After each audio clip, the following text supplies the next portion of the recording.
I just love who I am now that I wish I was like that earlier, you know? So hung up on, you know, who I was going to be friends with and, you know, being cool. The first day of school, Spanish was my first period class. So I got to school and I kind of surveyed the area.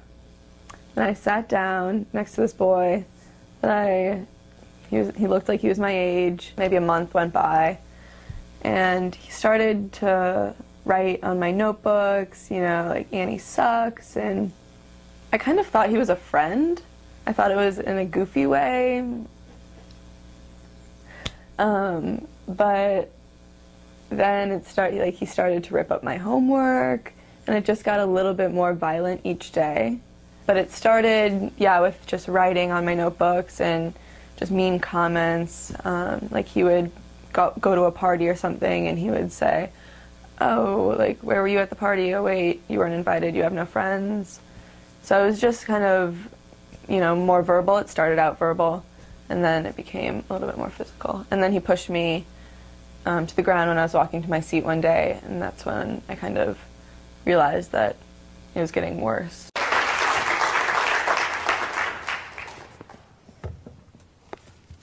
Hello, my name is Annie Kopp, and freshman year I was constantly hit on. Now, I don't mean the Mila Kunis in a bar type of hit on. This was Rihanna in a car with Chris Brown, that type of hit on. Freshman year was my first year at Ladue. I came from another school, and you know how that is. Everybody already has their cliques. I felt so out of place. I was like Snooki at an albino convention. Miss Hire on a party bus. A student doing stand-up at a staff meeting. Now, I walked into my first period class and looked for an open seat.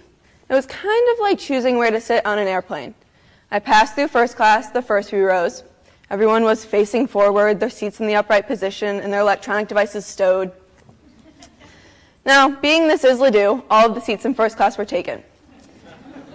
So I kept walking. To my right, I heard this girl who was just complimenting everybody. You know, I love those shoes. Oh, that top is to die for. It was very nice, but I guess every plane has its complimentary nuts. So I continued my descent and kept walking towards the back of the class. Now let's be honest. We all know nothing good happens at the back of the class. But there was only one seat open, so I took it. Little did I know I would end up sitting next to my own personal terrorist. And as you will soon find out, I became the screaming baby that nobody wants to sit next to. And I had him in 2 classes. It wasn't just Spanish. I had him in math. And he sat, we had assigned seating. So he sat like way behind me, not in, you know, arm's reach. So he would get up to blow his nose to go get a tissue once every 5 minutes and just slap me on the back of the head. And I should have put it to a stop. I should have told the administration sooner and not be worried about, I was just worried how he would react to that. You know, I thought it would make him more violent. When it was going on, I did all different things to try and get it to stop. You know, I completely ignored it. When there was blood running down my arm, I just didn't even acknowledge it. I just kept writing or whatever. I tried the silent treatment, I tried the yelling thing, and nothing worked. Nothing worked. I'm very sensitive, very sensitive. Somebody just says, you know, I don't like you, then it'll go straight. You know, I'll just internalize it all. I thought it was my problem that I was being too sensitive. Once I told my parents, they called his parents, and his mom put him on speakerphone, and my parents listed, you know, all of the things that I had said, and I had scars and everything, so. And he admitted to all of it. He said, yes, I did that, yes, I did that, yes, I did that. And then the next day, he wrote me a note saying, you know, I didn't know it was hurting you, but now I realize it. And that was the last that I've ever talked to him, had any interaction with him. That was the last thing that happened.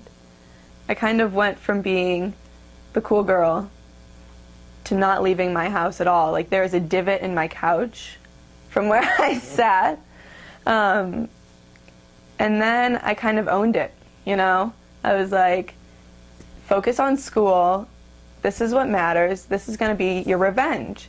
Instead of people taking revenge, you know, acting violent back, I was like, I'm going to be more successful. Kept telling myself that he was going to be driving my cab when I'm living in New York. I'm successful. I got bullied out of playing tennis. Almost got bullied out of playing lacrosse. It doesn't stop, but the way that I deal with it definitely does. I don't drink. I don't laugh at their, you know, bullying. I don't, you know, I'm not a follower. And so that makes me weird. That makes me different.